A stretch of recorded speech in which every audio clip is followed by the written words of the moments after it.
Welcome back to the Remake Hot Take podcast, the podcast where we pitch remake ideas for our favorite and new media.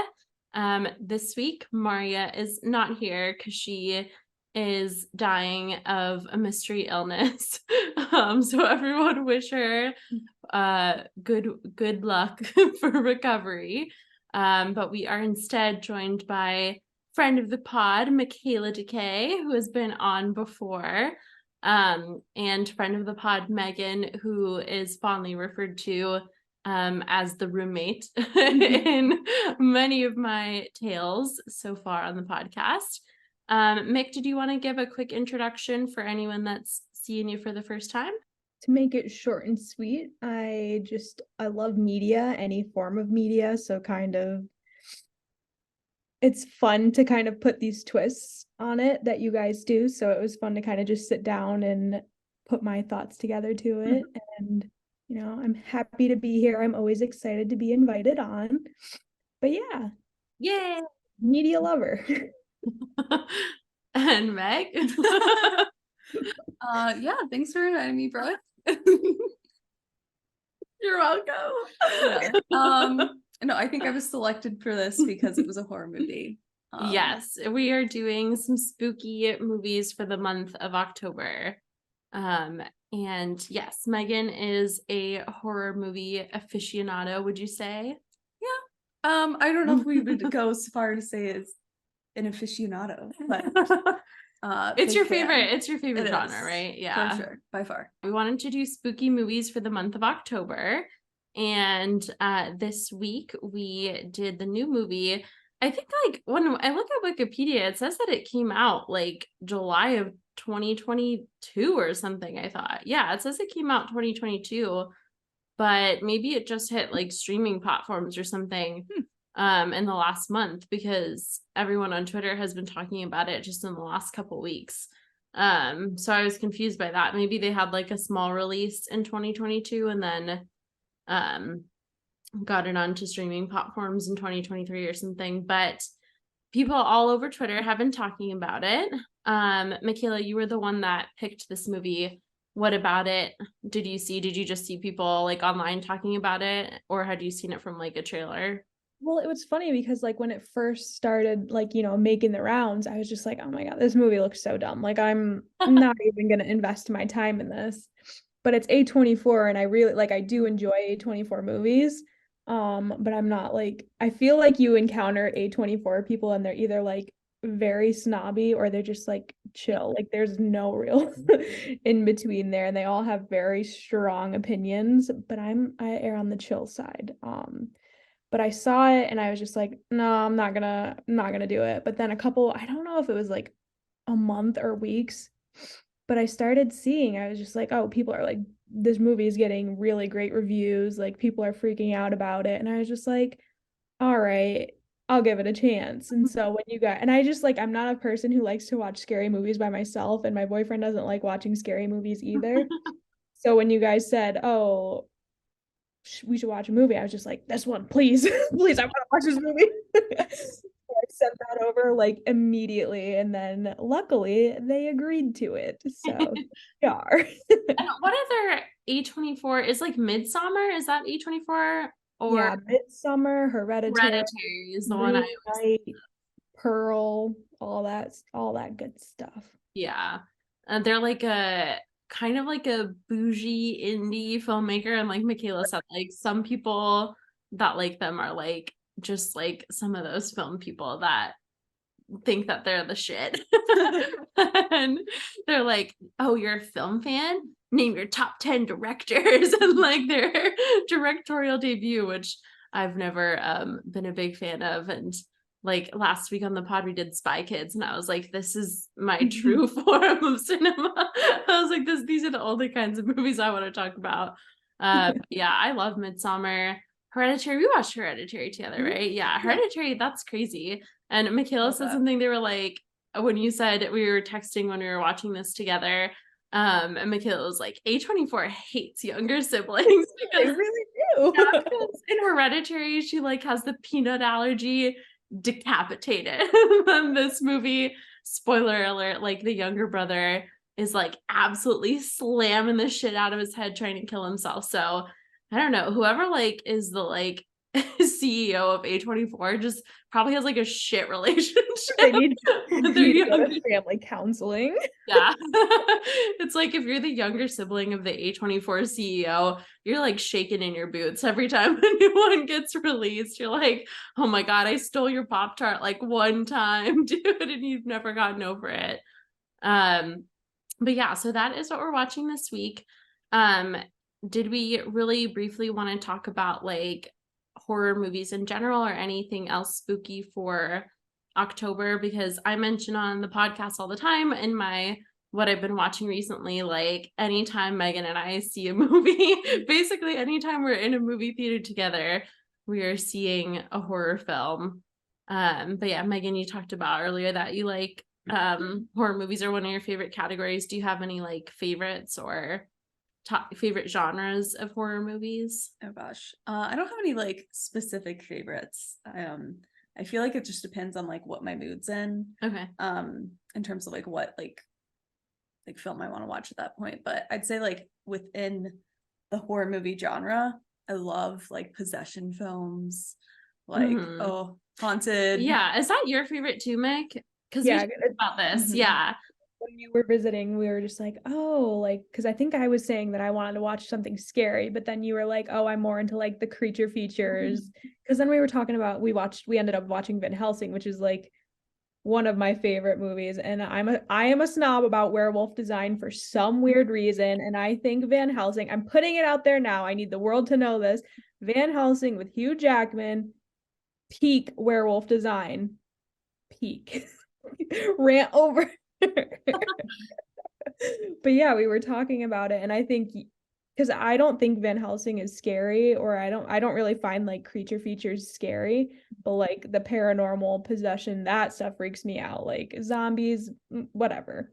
Yeah. But well, I think that stuff freaks me out the most too, and that's why it's at like the bottom. That's why it's not your yeah. like I feel like Mick and Meg like watch scary movies like to be scared, like that is the goal of it. And I watch them like to be a good friend. Yeah. So I'm like, no, I'm like bottom of the pack. But the ones that I do actually have like an interest in are always, my top is always going to be like a creature feature. And that extends to like, I like more of the scary creature features, which is like Quiet Place is always like my example of that. And then I like just like action creature features, which is like Godzilla and stuff like that. So I love creature movies. And then what did I say like my ranking was? I liked creature features. Oh, then I think I said like true crime, like serial killer or something where like the human is like the evil person, like a human on human action. I think is my next favorite. And then I would have to say like paranormal's at the end. But all of that said, out of all of the horror movies that Megan and I have watched, which like I feel like it's so funny that horror is one of my like least favorite categories, but I feel like I watched the most of it. Like I actually It's well appreciated by me. yeah, I actually have like a diaspora of horror movies, but I think we both said that one of our favorites was the Conjuring series. I love it. And we watched The Nun 2 in theaters recently, and Megan pointed out that those two like female leads in those movies are sisters, which like totally makes sense if you look at them, because I was like what, and then I was like just pictured their faces and I was like, oh, they look fucking identical but like 20 years apart. So I guess they're like I think they're like one of 5 siblings, and the older, I don't know any of these actresses names, but the older one that's in The Conjuring, she is like 21 years older than her sister, who is in like American Horror Story and stuff like that. Which, have you guys been seeing like all of the bad stuff coming out about Emma Roberts? I haven't. I've kind of like dropped off the American Horror Story train after the political one. I don't know. I couldn't get into that one, and like I don't know. It didn't stick, but I do want to get back into it because I think there is I feel like it will be interesting like the stuff after that was really interesting and Yeah. Yeah. Isn't Kim Kardashian? She's in like the newest one, isn't she? Mhm. Yeah, and then this one doesn't look as good to me either. Like I don't think this, and it's not because of Kim Kardashian. I don't find that like area of interest interesting. Like Yeah. that specific topic.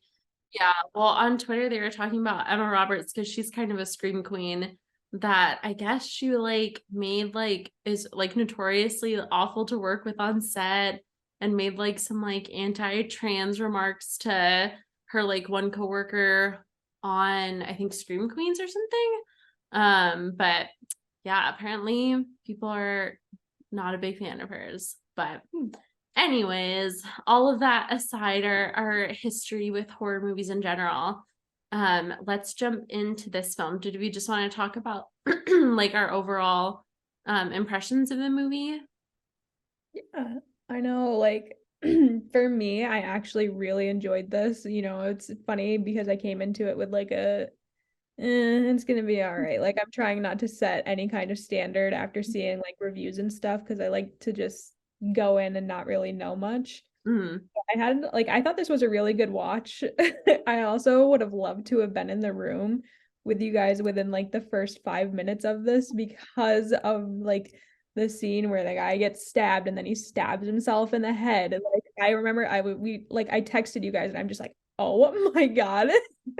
And then I got your guys' responses about what happened in the same room. And I was just like, wow, they're really starting this off with a bang. And like Yeah.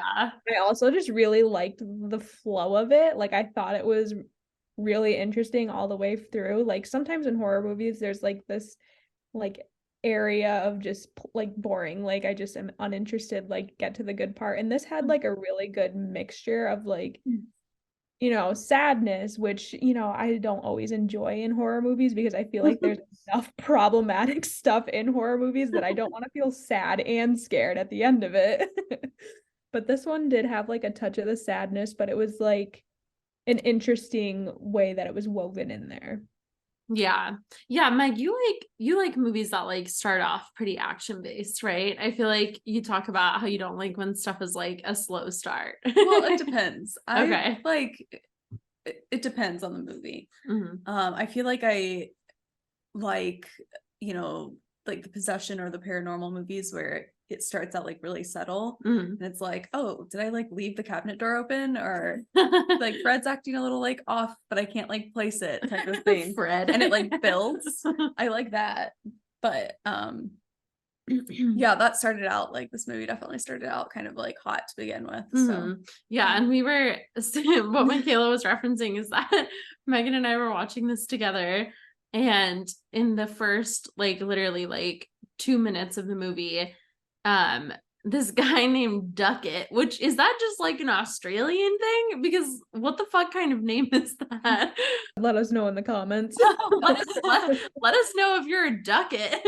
But yeah, this like brother is searching for his brother named Duckett, and he is like in this party house and he's going through, and then Duckett like clearly is like fucked up and he like takes a knife and he like so violently like stabs his brother. And then the scene that Mick is talking about is that he like takes a knife and then like it's you see it kind of from like a side profile shot, and he like walks out into the courtyard of this house where the party was at, and he like shoves it through his like eye or his presumably his eye or his head somewhere. And I literally like I will say this for the movie, so many times I like actually like gasped and like covered my mouth. I literally was like like I cannot believe they did that. I feel like they did a really good job with like honing in on the gruesome details of stuff. And that was one moment where I literally like I flipped out and I was like, oh my God. And Megan was completely no reaction whatsoever, to the point where like she literally was just sitting there. I just gasped. And then I like turned to her and I was like, did you see that? Like I thought she was like looking in her chip bag or something, because like there's no way she could have not reacted to that moment. And she was like, yeah, I saw it. I was looking at the TV. Literally every other Tuesday for Megan is soon to be doctor. Like she's going to be dealing with this kind of thing very frequently in her future. She's like, I've seen worse. I'm like, okay, hardcore. But yeah, I guess my overall impression, I did like it.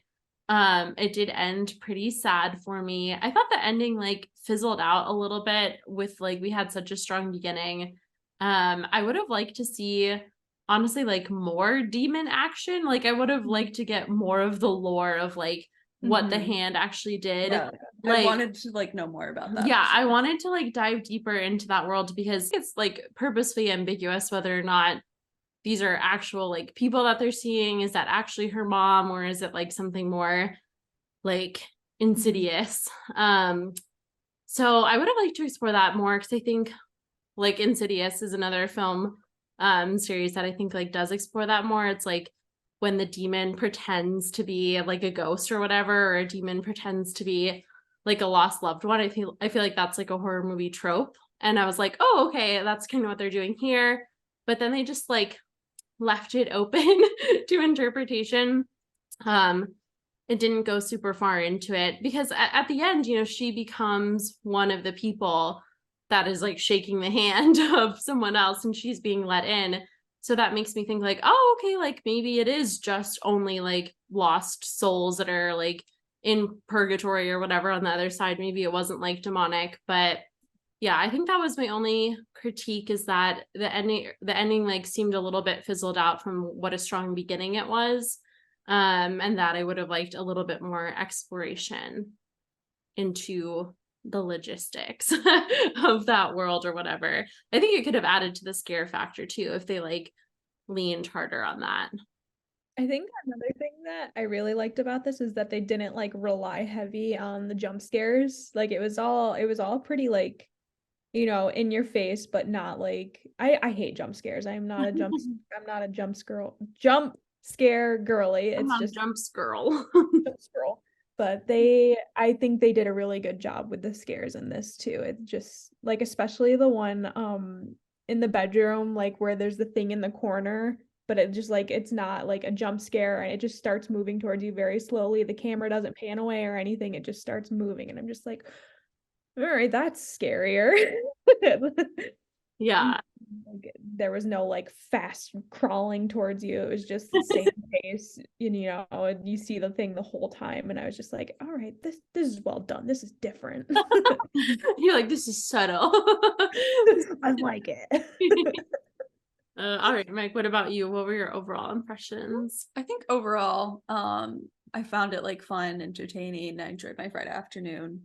It's not a movie I would probably watch again, like go back to. Okay. It's not like one of the ones where I'm like, it's dark and stormy out. I'm craving like something scary and I'm gonna like reach for it. But it was like enjoyable. I think like I tend to grade based on like how scared I am after the movie. Like if I like in bed, like afraid of my surroundings. Yeah. And I wasn't after this film. But so I didn't find it overall that scary, but I think there were definitely a few like really good points. I think the big scene where Riley gets his turn was very unpredictable, which I feel like unpredictability in a horror movie is like key. But I think they also like there were some moments that were predictable, but they like played to the predictability really well.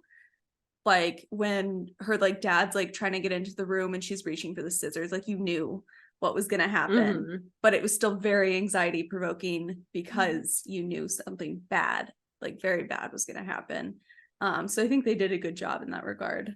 But yeah. I'm so surprised that I think he for sure lived, because Mick was wondering, she had like texted in the group chat like asking if we thought that the dad lived. I think he for sure did, because it showed him like leaving like the hospital area too, and she couldn't go after him. But I'm like shocked that he did. He got it straight in the neck. It was like the angle he got, like she just missed the jugular. Yeah. It's a little unbelievable that he was just kind of walking down the hall at the end. I know. Yeah, he'd probably be nice. Yeah, actually, so Megan is a medical student. Can you tell us from the medical perspective, would you survive that injury? Oh, I mean, you definitely could. Really? But you wouldn't, I feel like you wouldn't be walking down the hall like same day. You'd be. Well, I'm thinking time passed, because when Riley and Jade and their mom were leaving, like they were totally fine. Like he was like I think we get like a short glimpse of him and he looks kind of normal. So I'm guessing that time had passed since then. Yeah. I think Mhm. quite a bit of time had passed because I think it's like the second that she died, her like perception of time around her completely shifted. And I think it was like Mhm. months later in the hospital Oh, because okay. we see Riley fully recovered, walking out. We kind of like see like different clips of him too. Like it goes through kind of different stages. And then we see the dad leaving too. I was just thinking that I feel like in any movie, anytime someone is like their throat is like slit open or they're stabbed in the throat or something, it's like immediate death. Like they're Mhm. like choking on their own blood. And it's like you're not coming back from that. So I was like, oh, look at this. It was a miraculous moment Mhm. for Yeah. Daddy-O. Oh, But I think also, I mean, it's definitely like a grievous injury. And I think the fact that he didn't have help for like such a long period of time, mhm. like Jade like coming home and seeing him there after who knows how long he'd been like in the room without any Mhm. medical aid, like probably makes it a little bit less Yeah, likely. yeah, because literally But I mean, you can definitely survive it. yeah, because Yeah. I was like, he's for sure fucking dead, Yeah. right? When like Jade comes in the house, I was like, oh, and now it's his dead body. I was a And little surprised he was still going. yeah, he was just sitting with like a pillow. And I was like, what are you doing here? I was like, you should be on the ground, sir. So I thought that was interesting that they kept him alive too. And what a tragedy for him because in his mind, like the daughter committed suicide too, right? Mhm. Like he doesn't know anything that happened with the hand. So then his wife commits suicide, she commits suicide, all within like a presumably short amount of time. But yeah, did we want to get into any more now that we did our overall impressions, like specific moments of the film that stuck out to us or things that we liked or didn't like? Mhm. I feel like for me, I found this film more frustrating than scary. Because like I people found doing stupid stuff. Yeah, like I found like most of the characters overall pretty unlikable. Yeah. And I don't know, I'm like someone who like wants to be able to like root for someone in a horror Yeah. movie. And the main character, I just like, I don't know, like she didn't deserve like her ending. She didn't deserve to be haunted by her mom or anything. But like in terms of like, I feel like there were moments where they're trying to get you to feel bad for Mhm. like her friend being mad at her friend's mom for being mad at her. And I was like, she kind of deserves it. She's a bad friend. Yeah, But that's a point of contention because I feel like we talked about that when we were texting, and it's like the specific moment that I said, I was like, I don't know, I feel like they're being harsh is when the mom of Jade and Riley, played by Miranda Otto, who shout out to Lord of the Rings. She's in Lord of the Rings too. But she like sees Riley in the hospital and then she literally like forbids Mia from like coming into the room and then like accuses her of like being like a known drug user and that she's like a bad person and how dare you like involve my family in this and everything. And Megan was like, get it, bitch. she was like, be harsher on her. And I was like, I don't know. I feel like I guess like we disagree on the point of like whose fault was it that Riley like went in. And I had the viewpoint where like, yes, he's a kid, but I also feel like everyone kind of like in the room, obviously not Jade, she like hardcore said like, no, I'm walking out of this room, don't let him do it, I disagree with this and everything like that. I said like Riley also had agency, like she didn't know that it could do something that bad, like she herself had done it and nothing like horrible had happened to her, and she like couldn't have known that that was like an outcome. So I feel like she was like wrong for saying and letting him do that. She should have been like more of a protector of Riley, but like I felt like it was a bit harsh. yeah, I feel like it's a reasonable response, I think, for a mother Yeah. when your child is like on death's door after something like that. But I think like, I don't know. I feel like Mia was just like a terrible friend from the start. Yeah. Like even like one of the first scenes, you know, her friend's like, oh, I don't want to go out to the party. My mom's gonna be like, you know, upset. And she was like, well, it's my mom's Remembrance Day, and I just need to get my like mind off of it. She's very manipulative. Yeah. And then not only that, then she invites the little brother to go with them to this party, like behind her friend's back, like potentially getting them in more trouble. Mhm. And then the whole scene, you know, where she like Jade says like, absolutely not, like being a good like big sister and saying you're not allowed to do this, this is a terrible idea. and then like saying like, oh, okay, you can do 50 seconds. And then like and I mean, with like understandable like reason, because it like she thought she was speaking to her mom, like prolonged it not even beyond 50 seconds but beyond like the original 90 seconds. And then like even after all of that happened, there was the moment with her and Jade's boyfriend. Oh yeah. That so like overall I was like, there's multiple moments where like I was like, no, she's just like consistently like proving herself to be like this terrible friend. So I felt like when Jade called her out on it, it was very well deserved. And I think the mom definitely said some harsh things. Yeah. But it was like in the moment kind of understandable. And she definitely did like deserve some like consequences and to be called out on her role in it.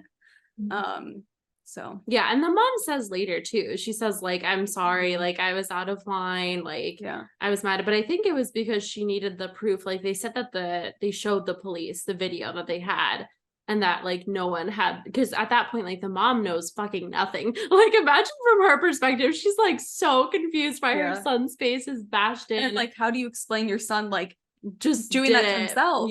So I think like she didn't feel like she could forgive Mia in any way until like she saw the clip herself. I think it was actually like toxicology came back clear.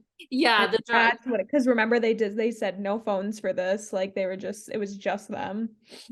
Well, I think they said that they showed the police though. There was like one sentence where they said that they showed the police the video clip. Yeah, because they had phones in it. And the police didn't do anything about the hand, like they weren't looking for the hand. That's wild. That's a good point. Like, why is no one concerned about that? Well, because I don't think they told the police. I think they wanted to keep the police out of it in terms of the hand. But like that was another thing that Megan noticed, because Mia was like, I'll do it, but like no phones this time. And then we cut to a montage scene where everyone has their phones out. Like still. Specifically Mia. Yeah. It's filming other people. It still has their phones out. So I think there was like some video footage of it. But they did say like we showed the police, so I'm assuming that they just showed the police like him bashing his head like on the table like of his own accord, and then like didn't like explain what the hand was or anything. But yeah, Mick, what do you think? Do you think Mia is a bad friend? Do you think she deserves to be yelled at by Lord of the Rings mom? I feel like I'm torn, because I know Mia probably had like a lot of grief that she hasn't dealt with yet and was looking for other outlets to like latch onto. And I think her latching onto this other family and wanting to be seen as like the cool friend like kind of made her do these things. Like I feel like she just wanted to make herself look better than Jade, or like try to be the big sister that she wanted Riley to be her, as opposed to caring more so about his safety. So I think I'm more on Brooke's side of things, where I'm just like, I don't think she totally deserved it, but in some instances she definitely, like the boyfriend thing, that would have, I'm sorry, but if I'm Jade, I am not I'm not letting that one go easy. And to kind of bring it back, she didn't really feel that bad for her like best friend, that she like after all that tragedy went and like kind of crossed that boundary. Just literally had his whole foot in her mouth. Well, that we can't blame her for. Yeah, I feel like I don't know. I feel like she, up until the point like where she gets screamed at, where I feel like she doesn't deserve it, like the stuff with the boyfriend hadn't happened yet. But I definitely agree that like in general, a lot of people in this film are unlikable, because I feel like Jade is unlikable in a lot of ways too. Like I feel like she gets better towards the end of the film once Riley is in the hospital. Then she kind of like is more focused on being like a good sister. But we see like Mia becoming like the sister figure. We see Mia, like Mick said, like trying to be like the cool like older sister, but like Jade like forgets to pick Riley up like when he's with his friend. Like she is his actual older sister, and she seems very like self-centered in a lot of ways, and she is supposedly like Mia's best friend, but she doesn't like remember that it's her mom's like anniversary of her death. And when Mia tries to like confide in her about like seeing that kangaroo on the side of the road and how it was like like haunting for her. Like she's very obsessed with Daniel, it seems. And she seems like a little bit checked out of her like being a good friend and being a good sister until Riley like gets in the hospital. So yeah, I feel like a lot of people in this movie are unlikable, and then Haley is unlikable, and what's the other guy's name? Joss. Yeah. Joss is unlikable. Like, yeah, like Megan said, I guess that makes like a lot of sense that there are horror movies where you're actively like rooting for the person. I actually like only liked the parents. Like, yeah. like, does that make me old? I was like, they were in the right for that. Well, except for the dad like not telling his daughter that the mom committed suicide, which I guess like what are your guys' opinions on that? See, this is one thing where I'm just like, at what point did Mia become like unreliable? So like what if it wasn't a suicide and that was just them setting up that, you know, that interaction with her mom's ghost in her bedroom? So I'm wondering if maybe that was like a hallucination to try and set up like the other thing. I mean, like there's a chance, there's a slim chance that that's the case and she actually did commit suicide. But I think it would be interesting to kind of explore that, like, oh, at what point did she become unreliable? Like, what's real? Yeah. And I feel like it was never really like super confirmed, because I do think it, like, the one thing that stuck out to me was like the nails in the door thing. Like she was scratching at the door trying to get out. So I feel like that is what makes me think. I kind of err on the side of no, she didn't commit suicide. I think there was something else happening there. Yeah, I feel like I kind of got the sense like she did. Yeah. Because she was like, when she like spoke through Riley, she was like apologizing and saying like, I didn't mean to hurt you. And that kind of like made me think that like it was like an action she took. But that's a good point, because I feel like around that time is when you like started to like not be able to rely on Mia's like point of view. So it was like hard to say, like, because there was like two different dads at that point. It was like like not dad, creepy dad, and then it was like actual dad. And it was kind of at some points hard to like keep track of the two. Yeah, and I think the like ghost dead mommy even says like that's not your dad, that like that you just talked to, that was the spirits you know, trying to convince you that I killed myself, but I didn't. So yeah, I didn't even think about that, Mick. I was always team mom committed suicide, just because like it seems, how do you like, how many sleeping pills do you have to take to like accidentally kill yourself? Megan, medical perspective. I don't know. I don't know. A lot.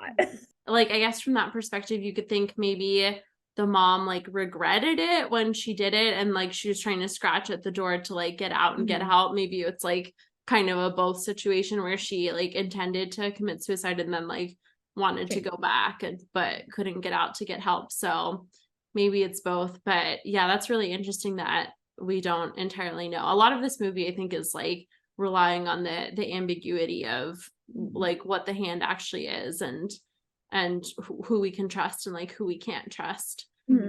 Which is like interesting, because I feel like in horror movies we have like, you know, a specific like villain, or we have like a centered like person that is doing the evil, but because it's like the hand, it's like all these different players that are in the mix here, and we don't quite know.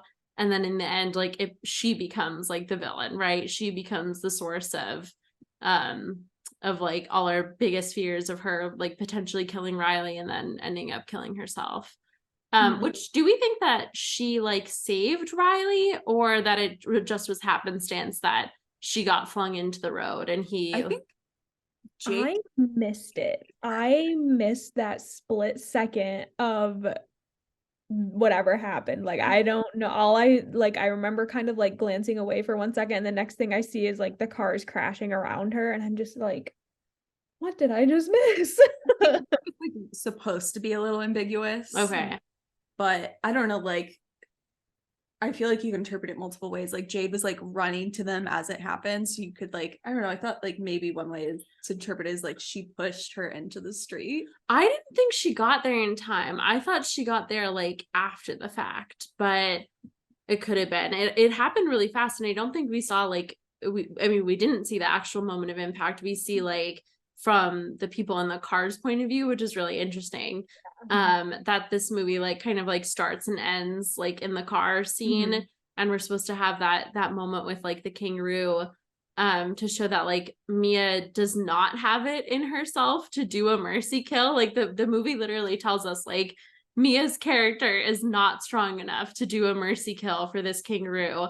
And then she's presented with the exact same scenario of killing Riley. And it's like, does she have it in herself to do a mercy kill? Because she thinks that Riley is being like tortured by all these like souls, and his body is like being overtaken or whatever. And like we see like some restraint from her when she has the scissors and she isn't able to go through with it. And then we get like the movie does a really like good job of showing us then that exact like replication where in my mind I was like, oh, she's gonna try to throw him into the road, just like, you know, having a car run over him, just like she couldn't do with the kangaroo. But yeah, I thought that was interesting that we don't quite know if she was able to muster up like any bit of her old like self to spare Riley. Because we see time and time again how much she does care about Riley. Like Jade won't let her little brother come and like sleep with her when he's scared after the first hand session. But Mia is like, come on, come and like sleep with me. I know you're scared. So she clearly loves him. But yeah, I thought that was interesting. All right, anything else that we wanted to touch on specifics with what we like? Oh, I will say, in the first 5 minutes that we were watching this movie, Megan said, oh, are we in Australia? And I was like, Megan, every single person that's had an Australian accent. I'm really bad. And we just saw a kangaroo. And they were driving on the other side of the car. The kangaroo was when she started to get a little suspicious. I knew we weren't in the US. Were you, for a second, were you like, wow, were they by a zoo? Like escaped kangaroo situation. But yeah, let's see what else. Oh, a couple of the making out with the dog scene was so gross. Yeah.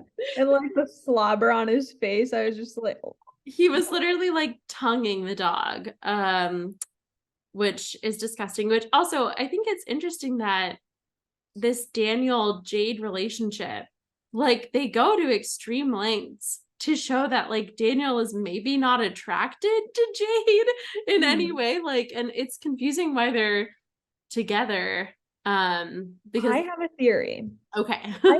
I think he still has feelings for Mia, because when he's being possessed and the ghost is like, oh, he doesn't like when you touch him or something like that, and then he looks directly over at Mia, and I'm just like, oh, there's something still going on there. That's why I was so also like super nervous about like when he stayed the night with her. I was just like, oh, this isn't gonna end well. Like Jade is losing her best friends. But I think there's definitely some feelings there that are not resolved. Yeah.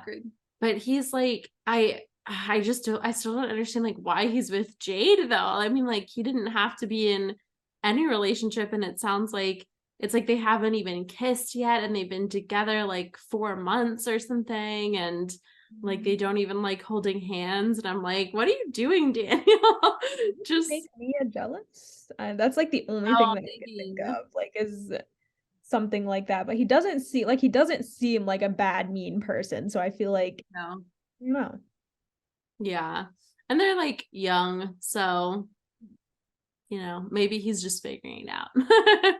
But another like moment where I was like, oh my God, this is probably like honestly the one of the worst things that I've seen in a horror movies. I specifically hate watching anything where someone has like head trauma. I don't know what it is, but like when people smash their heads against stuff, and that was like Riley's main fucking shtick was to smash his head against things. Like I hate when like pro wrestlers do it. Like I hate anything where people's heads are being injured, like specifically self-inflicted ones. It just seems so painful. So when he does that, like in the first scene, when he's being possessed by the hand. But then the like one part that I thought was just probably the grossest thing I've seen in a horror film was when he's in like the hospital bathroom shower and he's smashing now the back of his head. I was like, oh good, we got the front, let's do the back. Like even it out back there. But he's smashing it, and then when he licks his own blood, that was bad. What fucking writer's room were they sitting in where these sick fucks were like, you know what? Not only is he gonna smash his head again trying to kill himself, he's then gonna writhe on the floor and lap at his own blood like a dog that has not seen water in 10 days. I was like, That's good. They got like that's the reaction they wanted, and they got it. Exactly. Or what about when he was like ripping his eyeball out? Like how was I was just like, oh no, cover, I can't. So I like had to look away, and then like the little sound that was like I was just like, oh no. Oh, I hate like gore. I can't do like I have like when it comes to gore, I'm just like the biggest baby. I can't do it. I definitely like when he like first started slamming his head on the table, he like slammed it like 3 times. The whole room of people is just letting him do that. I know. I was like, ah! And then they only like grabbed him when he started trying to rip his eyeball out of his face. And I was like, could have happened like 2 head slams ago, but they were like, concussion, that's fine. Concussion protocols out the door. Eyeball ripping is where we draw the line.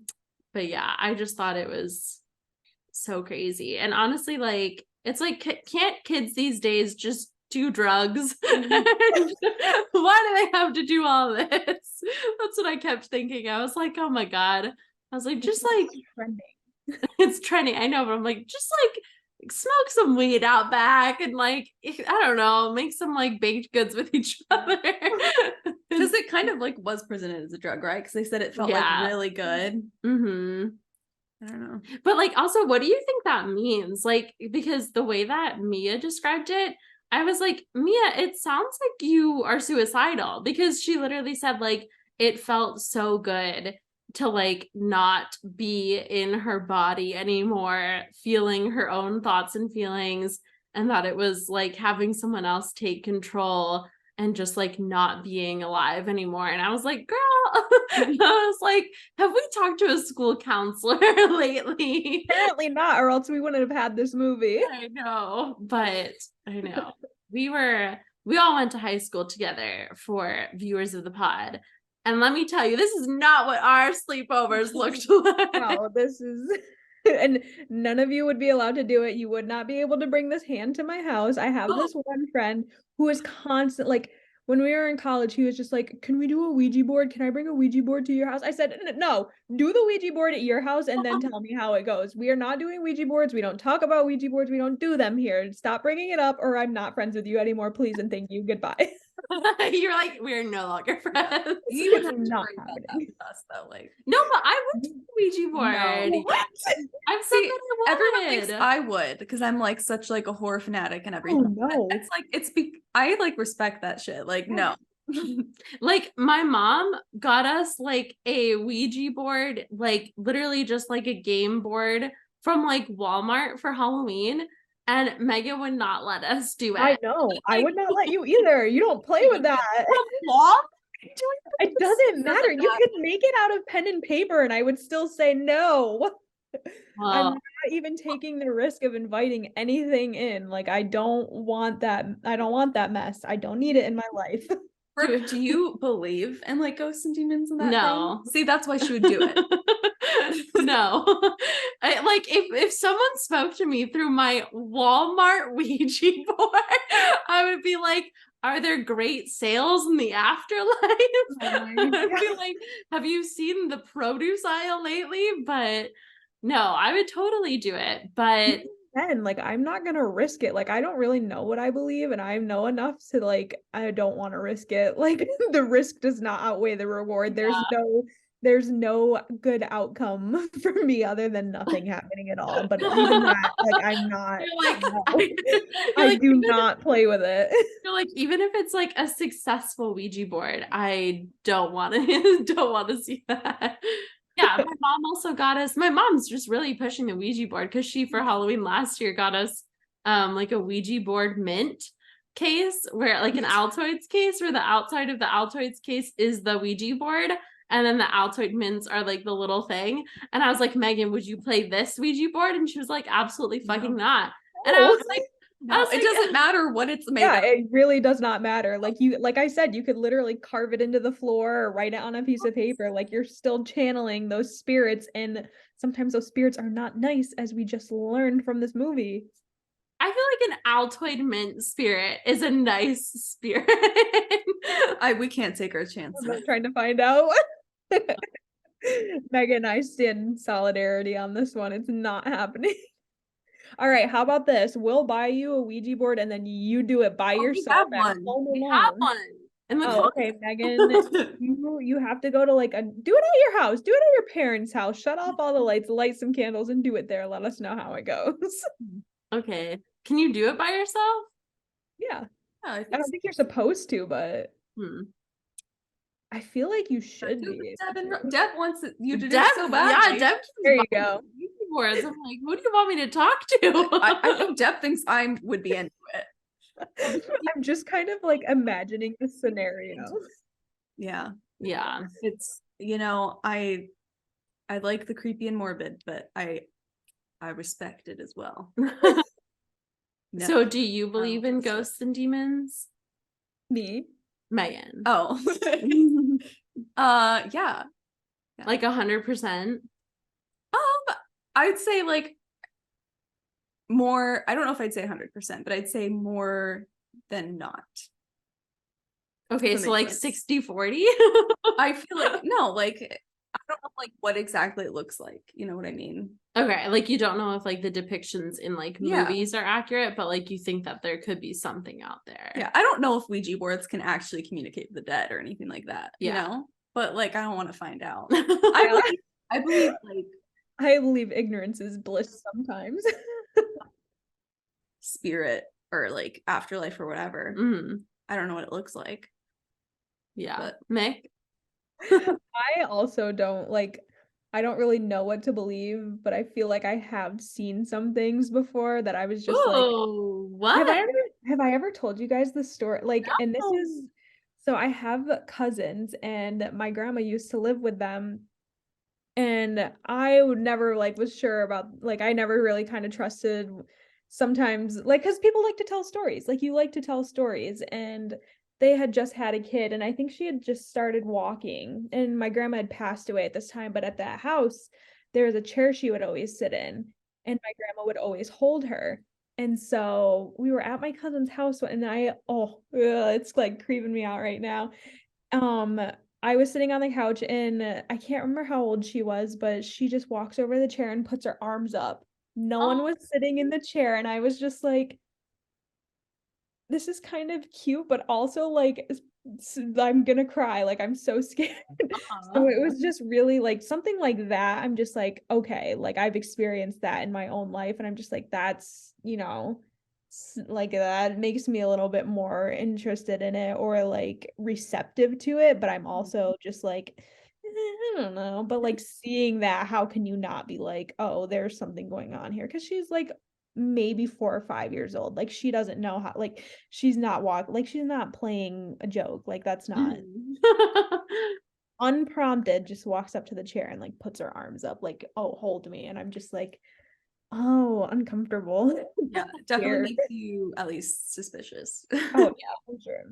Yeah, no, I feel like when I was a kid, I had weird shit as well, and maybe that. I feel like we need. Oh wait, tell the story about the mimic. Oh yeah. Oh my, Brooke and I saw this TV show that talked about the mimic, which is a spirit that shows up in the form of people and it reminded me of something when I was a kid. This is one of the most scared that I have ever been when we watched this. There have been a couple of times where like just our surrounding environments have added to the spookiness level of things that we were watching.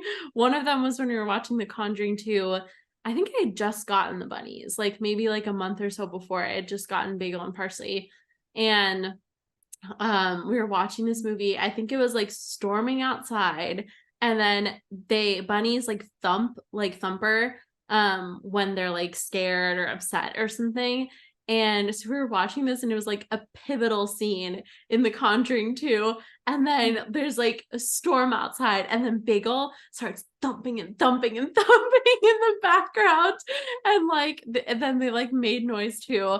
So we were super freaked out. And then this other one that Megan was talking about, we were watching, what was it? I think it was like, what was creepy was that it said it was something in the Cleveland area where people were telling the story about a mimic that had been in like an abandoned old like Victorian house in the Cleveland area. And then Megan was like, that reminds me. And I was like, what the fuck? Like, you never want to hear that after no, that reminds me of this time. But yeah, Meg, tell that story. Oh my gosh. I have to like talk to like my brother and sister and see if like they remember this. But I remember like living in our home. I think it was in like Oklahoma. In Tulsa, I think you said. Tulsa. And like I would wake up and like sometimes see my family members, but they like were not my family members.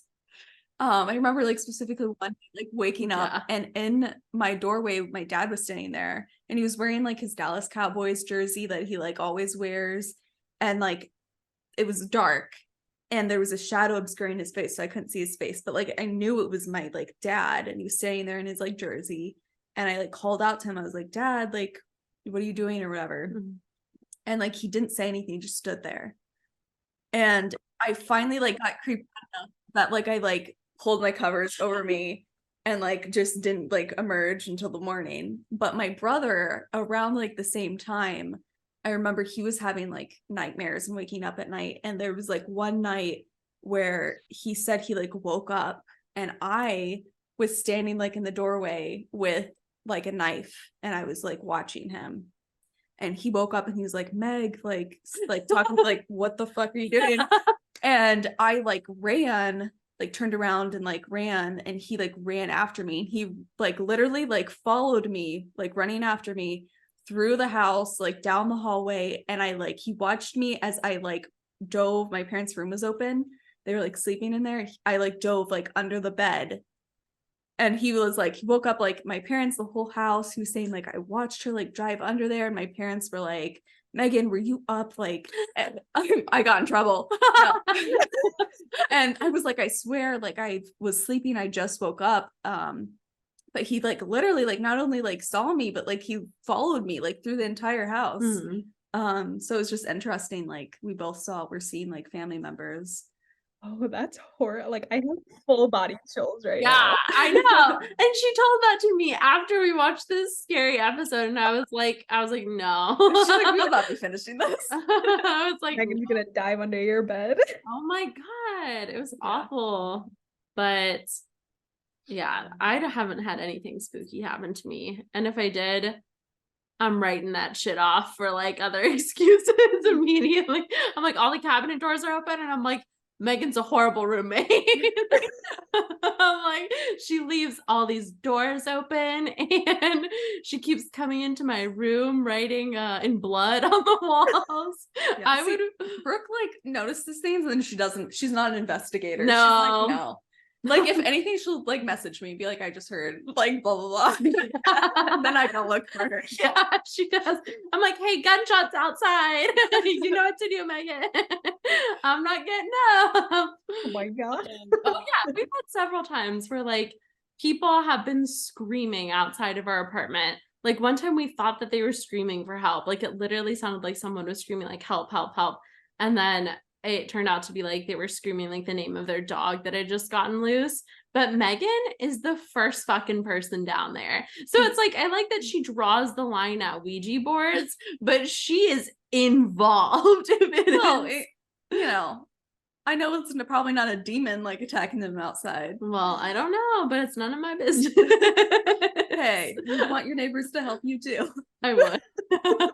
That's like a psychological phenomenon where I feel like that's a nightmare you have a lot, is where you're screaming for help, but no one, like, everyone is just kind of watching you, Brooke. Like, I feel like that when you send your dreams, I feel like you needing help, or like you're being ignored or something. Like, I feel like that's one of the commonalities in your dreams when you send over. Brooke has wild dreams, just so you guys know. They're insane. Like, you would think she does ridiculous amounts of drugs before she goes to bed because of what she sends us in, like, sidebar there, but still relevant. I do. I mean, I feel like I don't need to do drugs because like my It's already brain's there. doing it all for me. Melatonin before bed, it gives you vivid dreams sometimes. I don't even want to know what would No. happen if Brooke was to Well, give it yeah. a try. And for the pod listeners, I am an active sleep talker. Oh my god. So I don't sleepwalk. That would be like that would be taking my dreams to the next level, having the participatory action. But I do talk quite frequently. And when I was a kid, I had like night terrors are like an actual like condition, like medical condition that little kids get diagnosed with. And I had night terrors when I was little. So that means that like I literally screamed bloody murder in my sleep, like from ages 0 to like 6 years old every single night. And then my parents were like, yeah. Then one night, there was like one night out of this time where I didn't scream, but I giggled to myself the entire night. And I was like, that sounds like a horror movie. That's a little creepy. So it was just like, and then like, just like,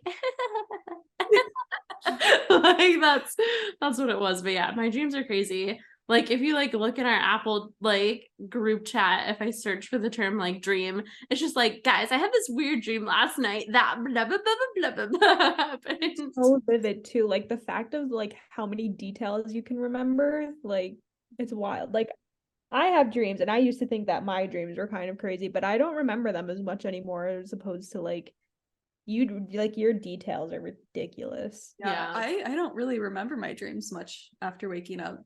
I think it's like you have to be awoken like from your REM cycle, and then if you like jot it down immediately, then you can recall details later. But all right, well, enough of our spooky stories. Was there anything else that we wanted to wrap up on before we move into some fun remake ideas?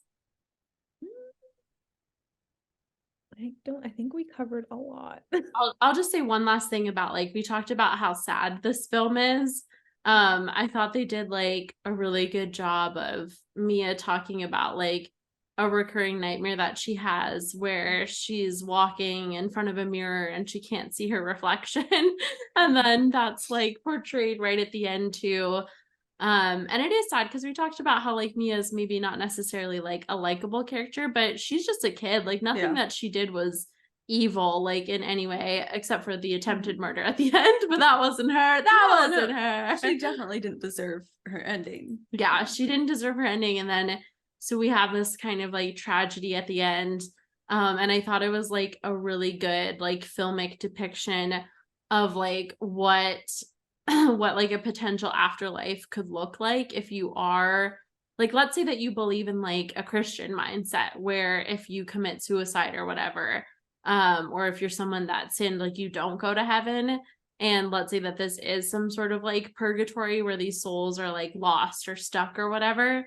I thought it was like a really good depiction of that, where she can see, like we said, like time moving like all around her, but how like, you know, it takes like the horror of the movie to like a very existential level, right? Because it moves away from like the grotesque and the jump scares and all that of the previous like 90 minutes of the movie, and then we move into like a deep psychologically unsettling depiction of what life after death could mean, and that it's like, you know, it probably is representative of Mia's own mind is creating this space where she sees the mirror, but it could also be a literal interpretation of like this is actually happening to her in this purgatory space where she's walking past the hospital mirror and she can't see herself in the reflection.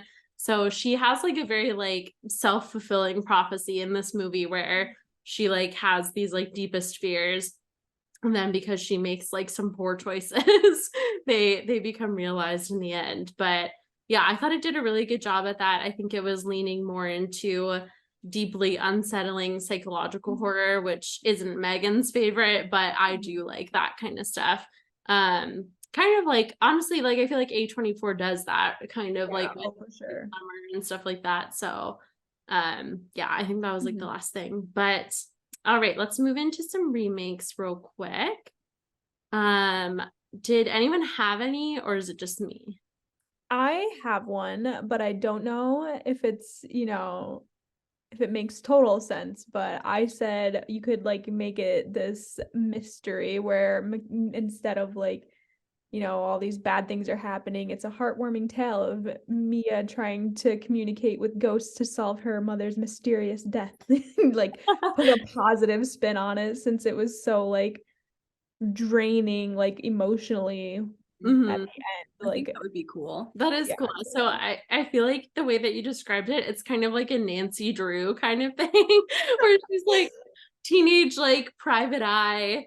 And her father won't tell her. But I think if we were to do that, I would like it to be that her father actually killed her mother. Yeah, or that her mom was like crazy or something and like Yeah, or because actually what I was thinking, like, I thought that it was gonna point to then her mom, because that's like a kind of a trope that happens too in horror movies, is that maybe her mom could hear the demons and stuff too, or maybe her mom had somehow had contact with the hand and was an original victim and somehow gave it to yeah. after that. Like I thought that's what I think what the ending was like lacking in terms of Mhm. a little bit deeper into like that lore of the hand, which is what we said at the onset. But I thought that, if we did do something more along the Nancy Drew lines, I thought a potential was, and something that I thought the movie could do too, was that her father was guilty. And then we see the like the ghost like showing her what her father did behind her back. Or that if it's the psychotic angle, when Riley started to pluck his eyeballs out, I thought she was gonna see the mom and that her eyeballs were gonna be gouged out. Like I thought, Like he was doing what the mom like did. he was doing what the mom did, because he was talking through as the mom and he was saying, "I'm so sorry," and then he like goes into the head bashing and the eye plucking. So for a second, I thought that that was still the mom, like acting out what she had done in real life because she was apologizing.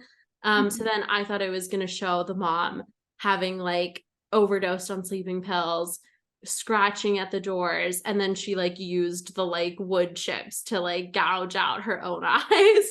I thought it was going to say that, but like it didn't go down that road. But I really like that idea, Mick. If we want to make it more of like lighthearted, that I feel like that's like more my favorite genre, right? Because I said after creature feature, it's like true crime, kind of like Silence of the Lambs style. I also noted that like a prequel would be really cool for this just because, and we kind of talked about it at the beginning already, is just learning more about that hand because they talk about it briefly, but I would like I will that's like the one thing that I was really left wanting to know more about was the hand, and I think that would be a really cool opportunity for a prequel. A24, I'm talking to you. Make another one. Yeah, I mean, I feel like they set it up for a potential sequel too, because we have someone in a different country. I can't remember what language they're speaking, but the hand has France. yeah, so the hand has traveled, and they also said that it was like made of ceramic and it was like the actual embalmed hand was underneath. I was waiting for someone to like break that shit open, Yeah. and see the real one underneath. But it's funny, this one's called like Talk to Me or whatever. And then, like that saying where people are like, talk to the hand, bitch. So maybe the prequel is Talk to the Hand. Then this Oh, I was thinking talk like number 2 me. that's good Oh, too. that's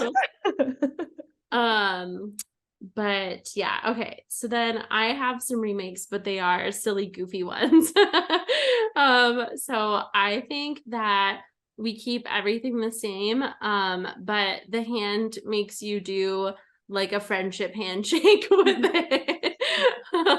Yeah, it's like dab it up. So, you know, the hand has like a little personality of what is it in Adam's Family? What's the name of Oh, the thing, isn't it? thing? Yeah, it's more like thing. And it's like, ooh, you know, like friendship, parent trap, handshake. And then like once you do the friendship handshake, then you can see the dead people. But he like wants to make sure that you guys are bros. Chill. Yeah, you gotta make sure he's chill.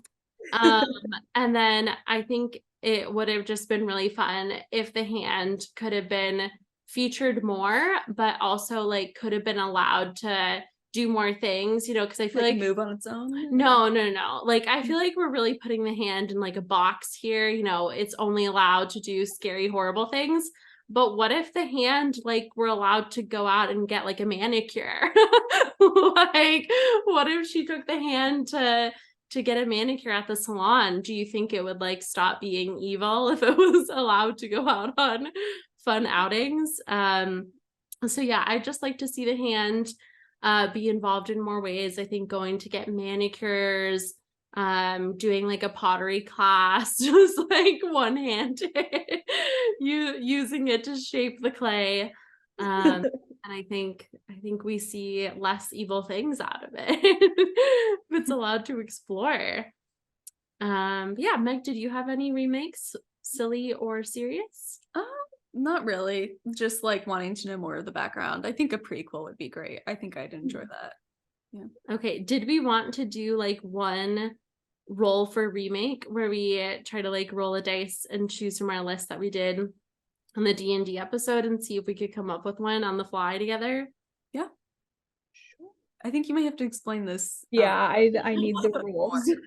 Okay, so for those of you that don't keep up with the podcast, or don't read our group chat together, we in our Dungeons and Dragons episode, Marriya and I came up with a list of things that we usually pick for our remakes, numbered like 1 through 20, like a D&D dice.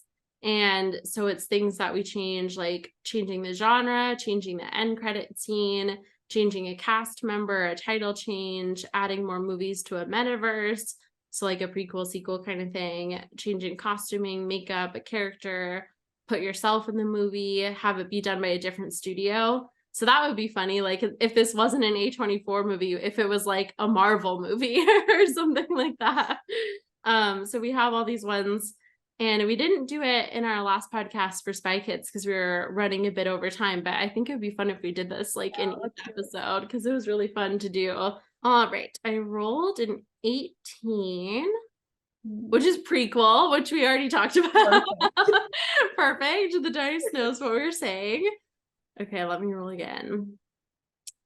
12. Setting. Okay, changing the setting. If it wasn't in Australia. Oh, we did mention it, but yeah. I didn't know if it would be bad to say. But in the group chat, I was just like, well, we all know what would have happened to that kangaroo if this took place in America. Yeah. For all of our conceal carry. You don't have to worry about running it over. Yeah. Which like I would not have run over the kangaroo. Oh no, that would have been like the worst. That kangaroo. Yeah, I would have been calling like wildlife chest compressions. I was like, we're saving this bitch. It would have been an episode of Grey's Anatomy. Like I am not giving up on that thing. But yeah, I guess if it were to take place in any other setting too, I feel like the mom, I don't know if the mom was like an Australian mom or if she was just like cool. But I feel like depictions of like American like parents in horror movies are like, they are not as chill as that mom was about like them going out. So maybe if we had some strong mother figures in this movie, it would have never happened like that.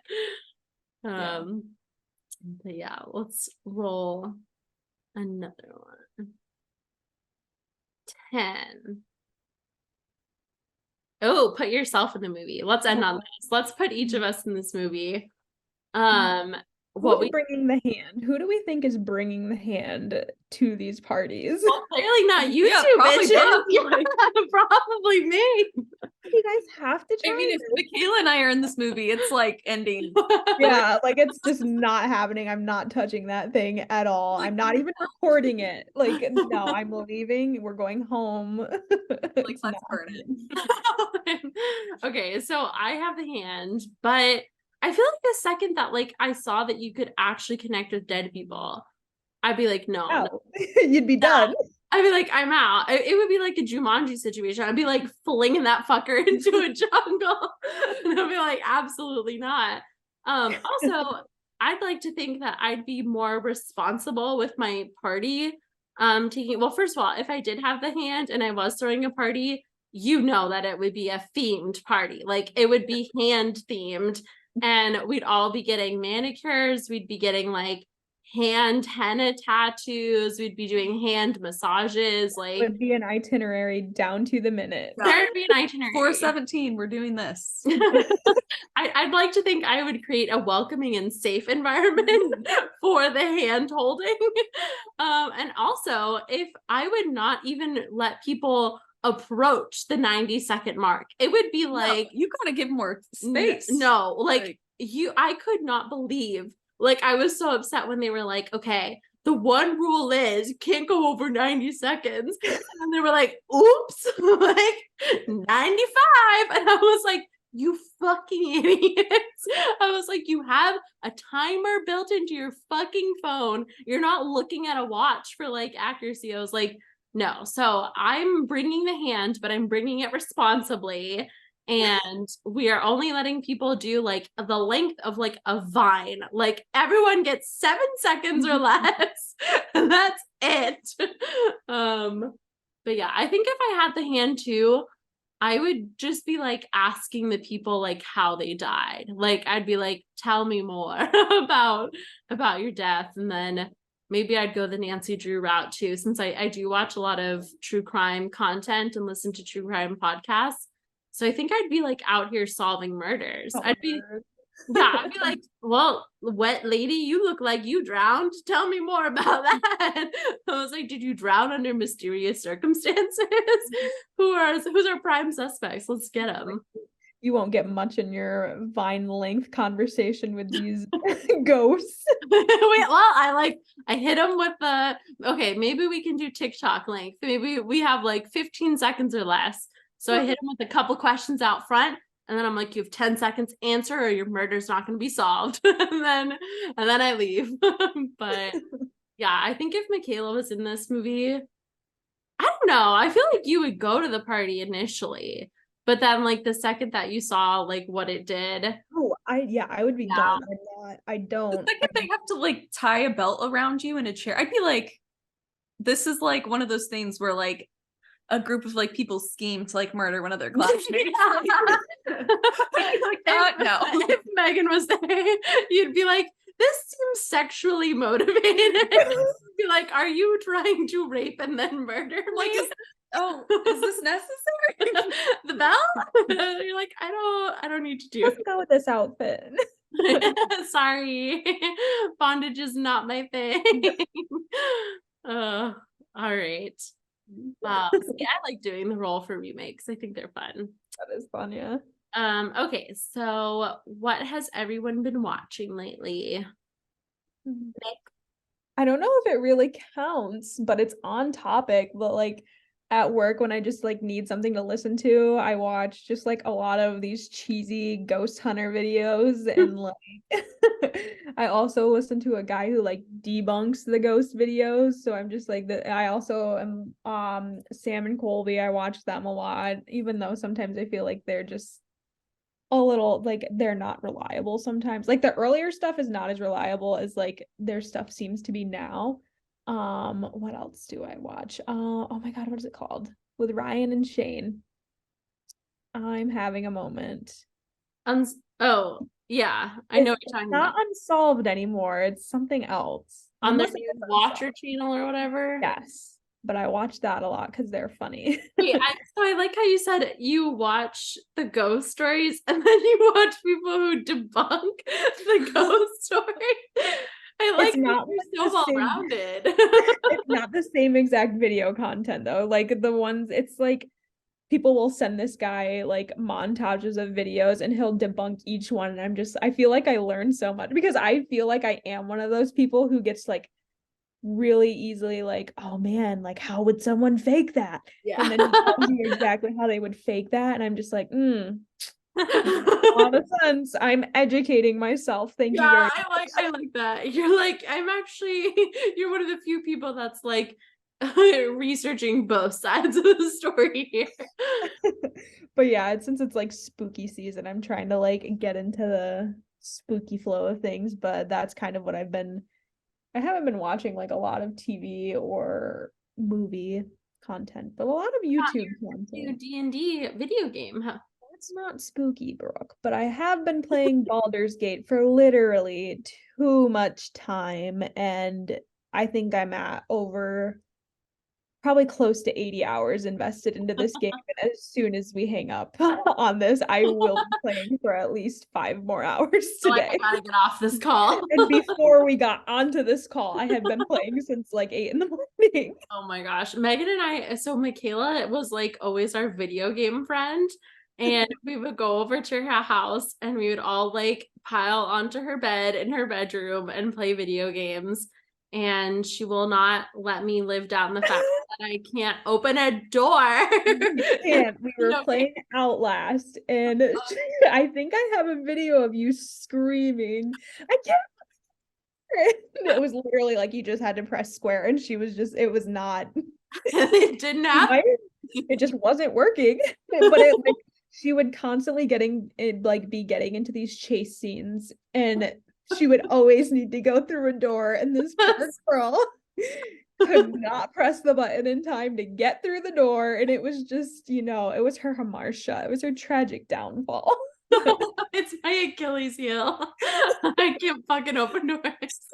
But yeah, Megan and I always talk about how like every time we play video games with you, it's such a high. We're like, this is the best. We'd be like, McKaylah, can we come over tomorrow? The summer that we were playing Outlast, we were literally like, hey, can we come by every single night for the rest of the week and play this?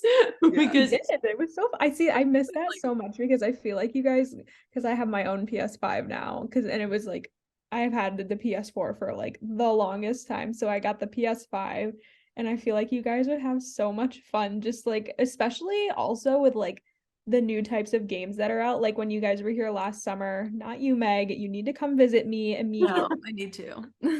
But we were playing Quarry, and it's another like make your own adventure type game. Yeah. And they're just really fun. I just feel like the quality of games, like I feel like there's games for every type of person who wants to play games now. Like there's not just like this hardcore stuff and you feel alienated when you try to play, except for when you're trying to open doors, then no, that's another problem.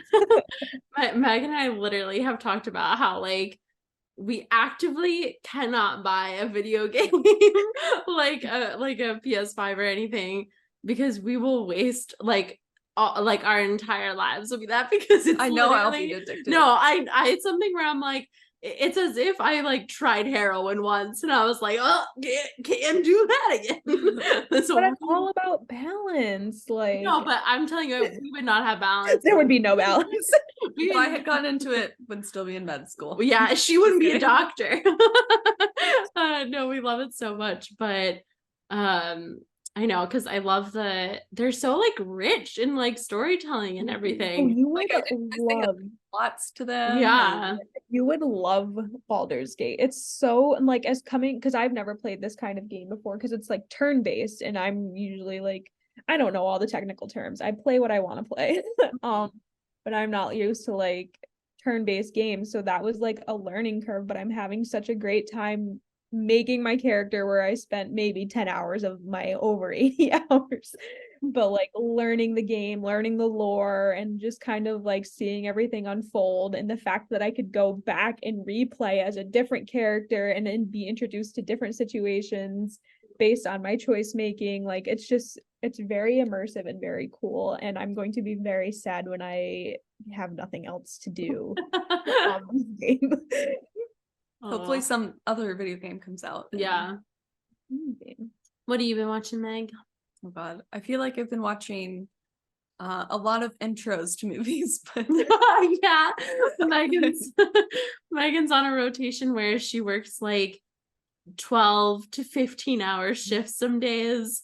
And so whenever she's in a rotation like this, it's just like a known fact that she will fall asleep on the couch. So I'm like, hey Meg, what do you want to watch the first 35 minutes of? something that's got like a good start to it. Yeah. But no, I feel like this past 4 weeks, because of that, I haven't been watching very much, but I am behind on multiple shows. I haven't watched the last season of The Witcher yet. Although Henry Cavill is leaving, so it makes me sad. point. I'm like, should I continue with the series? We'll see. Let's see what else. You watched Sabrina, right? Have you been watching Sabrina or something? That was like my gym show like a few months ago. Oh, what was the one that I like walked in on? Oh, that was probably Vampire Academy. That's what it was. That's what you're I talking thought about. you were gonna say Vampire Diaries, and I was just like, I forgot about that show. They canceled it. So it's like, do I keep watching and risk getting hooked, or Oh my gosh, yeah. Megan and I have watched several series that were canceled, which Netflix does just like so frequently. But we watched one like a couple years back called The OA, which Oh was my like a God. sci-fi one. like one of the best things I've It ever was seen. so good. And they got 2 seasons, so they made it to the end of season 2 on such a fucking cliffhanger. Canceled. And I was like, it has the guy that plays Lucius Malfoy, isn't it? And what's her name from The Office?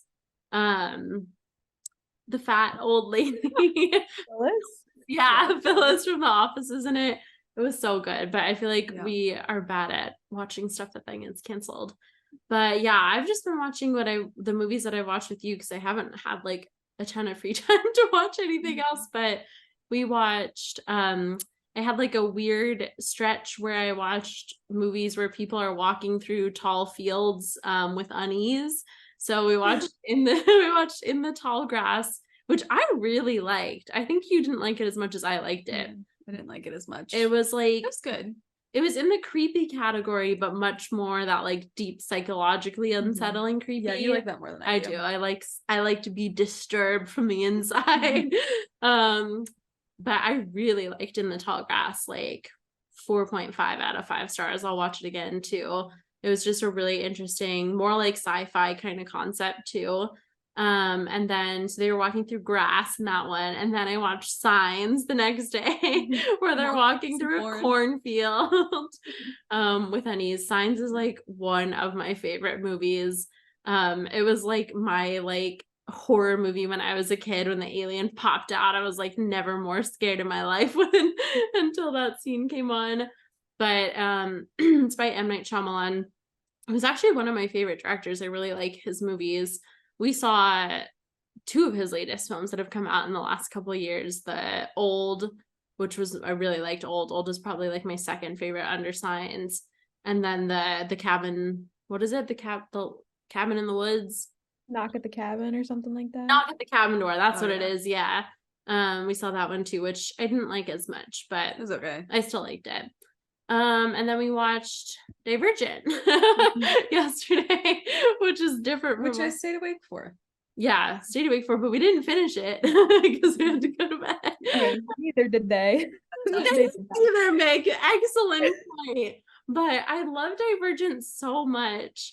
We should have a Divergent podcast because I was talking about how upset I was that they didn't finish the series. Because you read the books too, didn't you, Mick? No, I was more Hunger Games, which I'm very excited for the next movie. I think it's gonna be really we will be doing a podcast on that one. So if you're making another one? Yeah, they're making the Battle of the Snakes. Yeah, it's like a prequel one. There's a lot of big people in it, I think Viola Davis, and I can't say his name, Hunter Schafer, Rachel Zegler. I don't know who's playing Young President Snow, but there's a lot of people in it. Yeah, there is. It looks really good too. I think our other friend then was the one that read the Divergent books with me.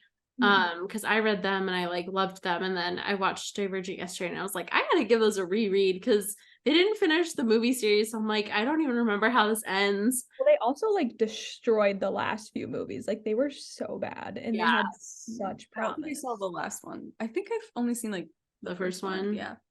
The I first only- is like the best one. The first one's the best one. That's the one that's the only one I've rewatched. I haven't seen the other ones since they came out.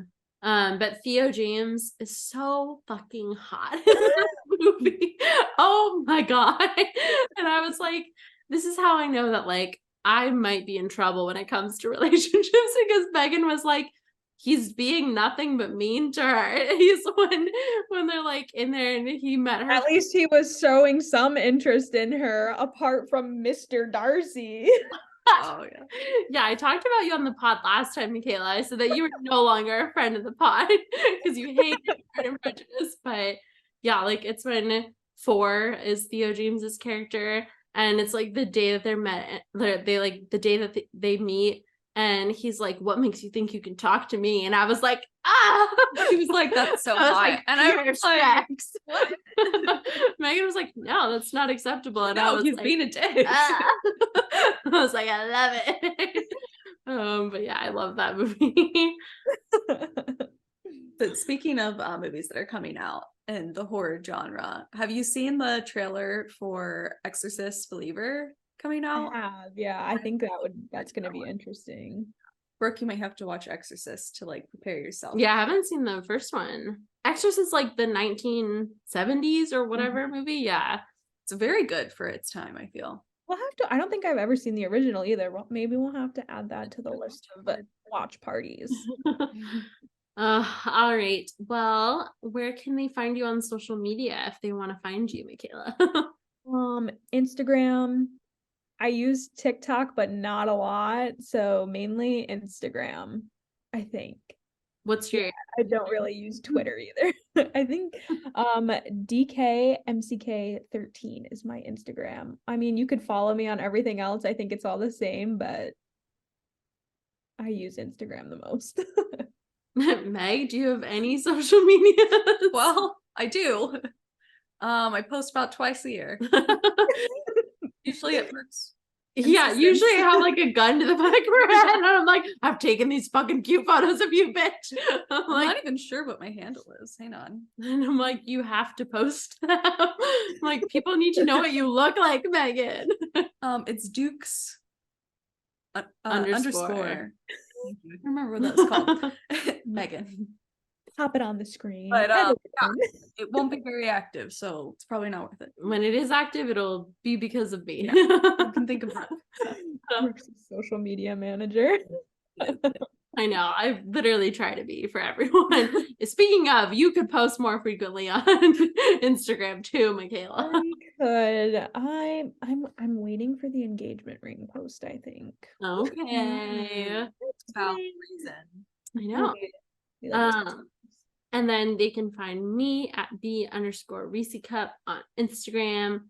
My Twitter is private. You can't find me there. And they can find the podcast at Remake Hot Take on all social medias. And you can find Marriya, who's not here today, but she's usually here. And if this is your first time ever watching us, just know that she's the one that's usually here. So you can find her at Marriya Schwarz on all socials too, I believe. All right, that's it. I hope everyone has a spooky Halloween. Let us know what your favorite Halloween or horror movie is in the comments. Bye.